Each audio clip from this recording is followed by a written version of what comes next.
Sir આપને જેમ બાળકોની વાત કરી કે બાળકોનું કેવી રીતના ધ્યાન રાખવું, કયા પ્રકારનું ફૂડ લેવું, તેવી જ રીતના એક સ્ત્રીની વાત કરું તો સ્ત્રી આખો દિવસ ઘરમાં ભાગદોડ ભરી જિંદગી જીવતી હોય ત્યારે તે પોતાનું ધ્યાન નથી રાખી શકતી અને તેને ઘણા બધા રોગો થતા હોય. ઘણી વખત જાગૃતતાનો અભાવ પણ હોય ને તેને લીધે સ્ત્રીને ક્યાંક ને ક્યાંક બીમાર થતી હોય. તે બધાનું ભલે ધ્યાન રાખતી હોય પણ પોતાનું ધ્યાન રાખવાનું ભૂલી જતી હોય. ત્યારે આજે આપણે ડૉક્ટર બીના ત્રિવેદી છે જે સ્ત્રીરોગ નિષ્ણાંત છે, તેમની સાથે વાત કરીશું. મેડમ, આપનું નામ અને ડેઝિગ્નેશન જણાવો અને આજના આ સાંપ્રત યુગમાં જે સ્ત્રીઓ છે ને કયા પ્રકારના સૌથી વધારે રોગ થાય છે તેના વિશે વાત કરીએ. બરાબર. મારું નામ ડૉક્ટર બીના ત્રિવેદી. મેં 1994માં MD ગાયનેક પાસ કર્યું, એટલે લાસ્ટ 29 વર્ષથી હું ઓબ્સ્ટેટ્રિક એન્ડ ગાયનેકોલોજીસ્ટ તરીકે રાજકોટમાં કાર્યરત છું અને છેલ્લા ઘણા વર્ષોથી હું સતનામ હોસ્પિટલમાં એકમાત્ર એવી હોસ્પિટલ કે જે મધર એન્ડ ચાઇલ્ડ બંનેની સારવાર એક છત નીચે થાય છે, તો એવી મધર એન્ડ ચાઇલ્ડ રિલેટેડ સતનામ હોસ્પિટલમાં કાર્યરત છું. હવે તમે રાઇટલી કીધું કે સ્ત્રી એક ફેમિલીનું બહુ મહત્ત્વનું પાસું છે. જો સ્ત્રી હેલ્ધી હોય ને તો આપણે સમજીએ કે આખો ફેમિલી હેલ્ધી રહેશે. તો સ્ત્રીઓમાં કયા કયા પ્રકારના રોગ સૌથી વધુ જોવા મળે એ સ્ત્રીઓએ તો સમજવાનું જ છે, પણ મને લાગે છે આખા ફેમિલીએ સમજવાની જરૂર છે. હવે સ્ત્રી એટલે ફિમેલ એ ગોડનો એક એવો મેજિકલ અવતાર છે કે જેને આપણે એક વાક્યમાં ન વાત કરી શકીએ, કારણ કે એવરી ડિકેડ્સ એટલે એવરી 10 વર્ષ એનામાં નવું મેજિક ડેવલપ થાય છે, કારણ કે એના બોડીના જે ચેન્જીસ છે એ એવરી 10 વર્ષે બદલાયા કરે છે. તો આપણે ક્રમશઃ એવરી 10 વર્ષની વાત કરવી પડશે, રાઈટ? તો આપણે ઇનિશિયલી સમજીએ તો એડોલેસન્ટ પીરિયડ, બરાબર? તો જ્યારે એમ કે 10 યર્સ સુધી તો મેલ એન્ડ ફિમેલ સિમિલર લેવલમાં હોય છે, પણ પ્યુબર્ટી ચાલુ થાય છે એટલે એને આપણે એડોલેસન્ટ પીરિયડ કહીએ છીએ, તે આપ શબ્દ જાણો છો. તો એડોલેસન્ટ પીરિયડમાં એનું જે શારીરિક ડેવલપમેન્ટ તો થાય જ છે, સાથે રિપ્રોડક્ટિવ સિસ્ટમનું ડેવલપમેન્ટ થાય છે, એની સાથે એનું મેન્ટલ, ફિઝિકલ, સાયકોલોજીકલ બધું જ ડેવલપમેન્ટ થાય છે. તો એ જે એડોલેસન્સ પીરિયડમાં જે મેન્સ્ટ્રુઅલ સ્ત્રાવ ચાલુ થાય છે, કારણ કે એનું જે આપણે ગર્ભાશય કહીએ છીએ અને અંડાશય એની એક્ટિવિટી સ્ટાર્ટ થાય છે. તો એડોલેસન્સ પીરિયડને દરેક બહેનોએ સ્ટાર્ટ થાય ત્યારથી એને બહુ સારી રીતે સમજીને લેવો જોઈએ. બેસ્ટ તો એ છે કે એ લોકો એડોલેસન્સ કાઉન્સેલિંગ કરાવે, જેથી મેન્સ્ટ્રુએશન ચાલુ થાય તો છોકરીઓ ખોટા મિથ અને બિલીફમાં ન રહે. હવે એમાં ખાસ કરતાં રોગોનું આપણે સાંભળીએ તો અત્યારે જે લાઇફસ્ટાઈલ છે, અને સોનવાણી સરે જે વાત કરી, જે રીતે એડોલેસન્સની પીરિયડ બાળકો જે એની પહેલાં જે બાળકો જંક ફૂડ ખાય છે અને તેને કારણે એડોલેસન્સમાં શું થાય છે આપણે જોઈએ છીએ PCOD, જે તમે શબ્દ સાંભળ્યો છે. તો તે પોલિસિસ્ટિક ઓવેરિયન ડિઝીઝ સિન્ડ્રોમ એને કહેવાય છે. એ શું છે? એ because of bad food habits and lack of exercise. કારણ કે અત્યારે આપણે મોબાઈલના અને ઇન્ટરનેટના જમાનામાં અને વિડીયો ગેમના જમાનામાં છોકરાઓ ગ્રાઉન્ડમાં પ્લે કરવાનું બહુ ઓછું પ્રિફર કરે છે. અને જ્યારે પણ બધા છોકરાઓના હાથમાં આપણે જોઈએ છીએ ઓલવેઝ ગેજેટ્સ હોય છે, ગેજેટ્સમાં રમતા હોય છે. અને ફૂડ હેબિટ્સ તો સરે સરખી રીતે એક્સપ્લેન કરી દીધું છે, મારે કહેવાની જરૂર નથી. હવે એને કારણે શું થાય છે કે એ લોકોનામાં જે હોર્મોનલ ચેન્જીસ થાય છે એનામાં ઓબેસિટી આવે છે. જે હોર્મોનલ ચેન્જીસ થાય છે એના કારણે એટલું એ લોકોના બોડીમાં તફાવત થાય છે કે જે મેન્સ્ટ્રુઅલ સાયકલ માટેનું જે રિધમ ગોઠવવાની હતી, કે જે બ્રેઇનથી સિગ્નલ મળે અંડાશયમાં જાય, અંડાશયમાંથી હોર્મોન્સ નીકળે અને જે મેન્સ્ટ્રુઅલ પેટર્ન ગોઠવે, એ છે ને આખું ઓર્કેસ્ટ્રા ભગવાને બહુ સારી રીતે ગોઠવ્યું છે. પણ આપણે એ ઓર્કેસ્ટ્રાને ડિસ્ટર્બ કરી નાખીએ છીએ. એના કારણે શું થાય છે કે PCOD જે રોગ થાય છે, હવે એમાં બધા મેન્સ્ટ્રુઅલ ઇરેગ્યુલારિટી, પ્રિકોસિસ પ્યુબર્ટી, ઓબેસિટી, અને એ બધું છે ને ભવિષ્યમાં તમને ડાયાબિટીસ અને બીજા બધા રોગ થવાનું અત્યારથી આપણે મૂળ રોકી લઈએ છીએ. તો એડોલેસન્સ પીરિયડમાં હેલ્ધી ડાયટ, હેલ્ધી લાઇફસ્ટાઈલ એનો બહુ ફાળો છે, તો આપણે PCOD અટકાવી શકીએ. હવે એનાથી એક સ્ટેપ આપણે આગળ વધીએ તો માની લો એડલ્ટ બની ગયા છીએ, તો આપણે વિચારીએ 20 to 30 યર્સ કે જ્યારે મેન્સ્ટ્રુએશન એ બધું ચાલુ થઈ ગયું છે. હવે ત્યારે મુખ્ય થતા રોગ છે ને તો એક તો એનિમિયા એટલે લોહીની ઉણપ. હવે લોહીની ઉણપ છે ને છેલ્લા 50 વર્ષો કે એનાથી એ પહેલાંથી 50 વર્ષથી લોહીની ઉણપ બહેનોમાં રહે છે, એ આપણે હંમેશા સાંભળીએ છીએ. પણ આજની તારીખે આટલું એડવાન્સ જમાનો થઈ ગયો, આટલા આપણે ઇન્ટરનેટના જમાનામાં આવી ગયા, છતાંય લોહીની ઉણપ તો ત્યાં ને ત્યાં જ છે. અત્યારે બધાનું હિમોગ્લોબિન 10ની આસપાસ હોય છે કે 10થી પણ નીચે, અને એને નોર્મલ માનીને આપણે જીવીએ છીએ. હવે 10 છે, ઓકે, પણ હિમોગ્લોબિન હંમેશા ઓછામાં ઓછું 12 ઉપર બહેનોનું હોવું જોઈએ. અને એવરી ટાઈમ જ્યારે એનું મેન્સ્ટ્રુએશન ચાલુ થાય છે તો બ્લડ લોસ તો કન્ટિન્યુ છે બોડીમાંથી. આ બ્લડ લોસ છે એને રિપ્લેસ કરવા માટે, અને સ્પેશિયલી જ્યારે આપણે મેજોરિટી વેજીટેરિયન ડાયટ જો લેતા હોઈએ છીએ તો એમાં જે આયર્નનું પ્રમાણ છે એ ઘણું ઓછું મળે છે. તો એનિમિયા એ એવો રોગ છે કે કોઈને એ રોગ જેવું લાગતું નથી.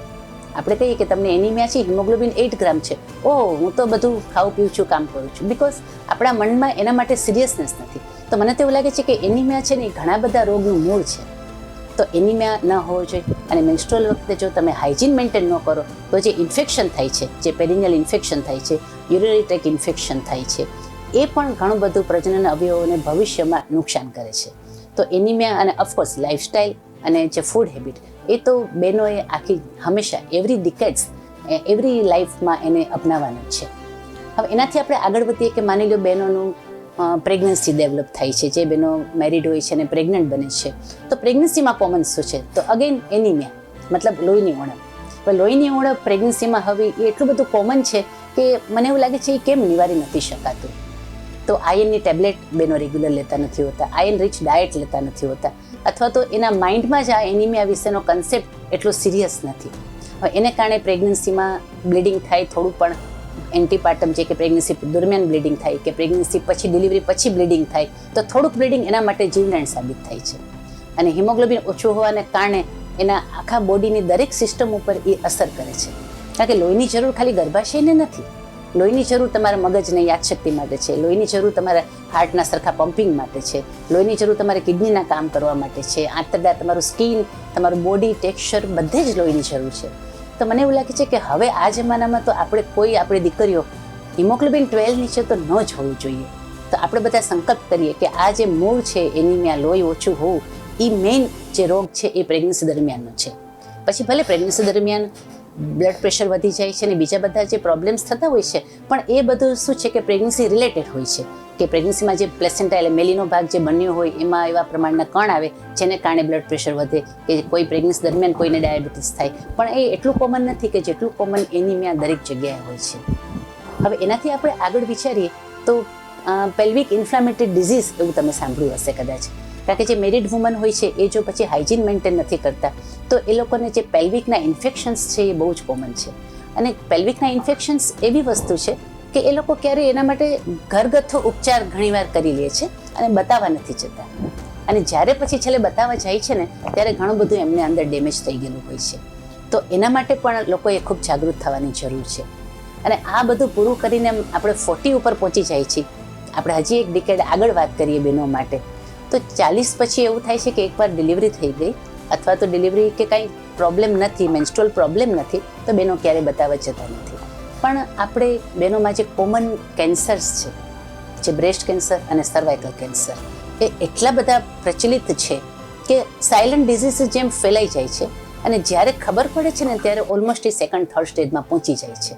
તો બ્રેસ્ટ કેન્સર અને સર્વાઇકલ કેન્સર એ જે બે મેલિગ્નન્સી બહેનોમાં ખૂબ જ કોમન છે બીજા કેન્સરની સરખામણીમાં, તો એના માટે પણ એ લોકોએ અવેર રહેવાની જરૂર છે. અને મેનોપોઝલ એજના જો આપણે રોગ કહેવાય ને કે કયા ડિઝીઝ એના માટે વાત કરીએ તો મેનોપોઝલ આખો અલગ જ સબ્જેક્ટ છે, વિષય છે. કારણ કે મેનોપોઝમાં તો જે હોર્મોનનું લેવલ ડાઉન થાય છે એટલે બધી જ સિસ્ટમને અસર કરે છે. તો બહેનોની સાયકોલોજી, જે બહેનોને યુરોજેનાઇટલ સિમ્પટમ જે ઇંગ્લિશમાં કહેવાય છે કે જે મેનોપોઝમાં બહુ થાય છે, કે જેથી યુરિનરી ઇન્ફેક્શન બહુ વધારે થાય છે, લોકલ ઇન્ફેક્શન વધારે થાય છે, અને જે ડ્રાયનેસ, ઇચિંગ અને એને કારણે જે ફંગલ ઇન્ફેક્શન થાય છે, તો એ બધું મેનોપોઝલ એજમાં, અને યુરિન લીક થઈ જવું, અને કારણ કે એ લોકો જો એક્સરસાઇઝ નથી કરતા તો એની યુરેથ્રાના મસલ્સ લૂઝ થઈ જાય છે એજિંગ થતાં, તો એના માટે અવેરનેસ નથી હોતી. એનાથી પણ ઉપરાંત યુરિન લીક થાય છે પણ ઘણા વર્ષો સુધી તો એ કોઈને કહેતા જ નથી, એને ગમે તે રીતે હાઇડ કરીને એને છુપાવી દે છે. તો એ બધા વસ્તુ એને કારણે જે યુરિનનું ઇન્ફેક્શન વધી જાય છે એ બહુ કોમન છે. તો મિત્રો, બહેનોનું જે મેજિકલ બોડી છે એને જો સાચવીએ ને તો આના જેટલું ઉત્તમ લાઈફ ક્યારેય ન મળી શકે. તો દર્શક મિત્રો, આપણે જોયું અને જાણ્યું કે બાળકોમાં થતા રોગ, સ્ત્રીઓમાં થતા રોગ અને ખાસ કરીને IVF આ જે પદ્ધતિ છે એના વિશે જાણ્યું. લોકોમાં કેટલી જાગૃતતા છે અને ખાસ આપણે જોઈએ કે બાળકોમાં અલગ અલગ રોગો થતા હોય છે, બહારનું જે ફાસ્ટ ફૂડ ખાતા હોય, અને સ્ત્રીઓમાં પણ એવું જ છે કે સ્ત્રીઓને અમુક એવા રોગ જે કેન્સર જેવા થતા હોય પોતાનામાં જાગૃતિ નથી હોતી, અને જાગૃતિ હોય છે પણ સ્ત્રી ક્યાંક ને ક્યાંક પોતાની જવાબદારી ભૂલી જતી હોય છે. બધાનું તો ધ્યાન સ્ત્રી રાખે જ છે પણ જ્યારે પોતાનું ધ્યાન રાખવાનું આવે ત્યારે ભૂલી જતી હોય છે. અને તેને લીધે ક્યાંક ને ક્યાંક સ્ત્રીઓને જે કેન્સર છે, સર્વાઇકલ કેન્સર, જે હાલમાં કહેવાય ને કે ખૂબ જ વધુ પ્રમાણમાં જોવા મળે છે, તેવા રોગો થતા હોય છે. અને એ રોગો એ સ્ટેજ સુધી પહોંચી જતા હોય કે કદાચ તેનું પછી કહેવાય ને કે સોલ્યુશન જ ન આવે, કોઈ એની સારવાર જ ન થઈ શકે. તેના માટે ખાસ આપણે બાળકોના જે નિષ્ણાંત હતા તેમની સાથે વાત કરી. તેમણે જણાવ્યું કે બાળકોને અલગ અલગ રોગો થતા હોય છે, તો તેમનાથી કેવી રીતના બચવું, કયા પ્રકારનું ધ્યાન રાખવું. તેવી જ રીતે આપણે સ્ત્રીમાં જોયું કે સ્ત્રીને અલગ અલગ એજ વાઇઝ જે આપણે કહેવાય કે અલગ અલગ તરુણ અવસ્થા હોય, યુવાન અવસ્થા હોય, ત્યારે જે પ્રકારનું ફૂડ ખાવું જોઈએ, આપણા શરીરમાં જે લોહી બનવું જોઈએ, જે ન બને તેને લીધે ઘણા એવા રોગો થતા હોય છે, તે થાય છે. અને ક્યારેક આપણે તેની સારવાર ન કરાવીએ જે સમયે કરાવવી જોઈએ, અમુક એવી જે વેક્સિનેશન હોય વેક્સિનેશન ન કરાવી તેને લીધે ઘણા રોગ થતા હોય છે. અને ખાસ વાત કરીએ આઈવીએફની. આઈવીએફનું નામ આપણે સાંભળ્યું છે, પણ લોકોમાં એટલી જાગૃતતા નથી, અને જાગૃતતા હોય તો લોકોને ખબર નથી હોતું કેવી રીતના કરાવવું, અને ઘણી મિસઅન્ડરસ્ટેન્ડિંગ હોય છે. તે આપણે જોયું કે આ બધી સારવાર કેવી રીતના કરાવી. સતનામ હોસ્પિટલના ત્રણેય ડૉક્ટર આપને બહુ સરસ વાત કરી. તો દર્શક મિત્રો, આવા જ ફરી એક કાર્યક્રમમાં મળીશું હેલ્થ વિશેષમાં. ત્યાં સુધી મને રજા આપશો. નમસ્કાર. નમસ્કાર.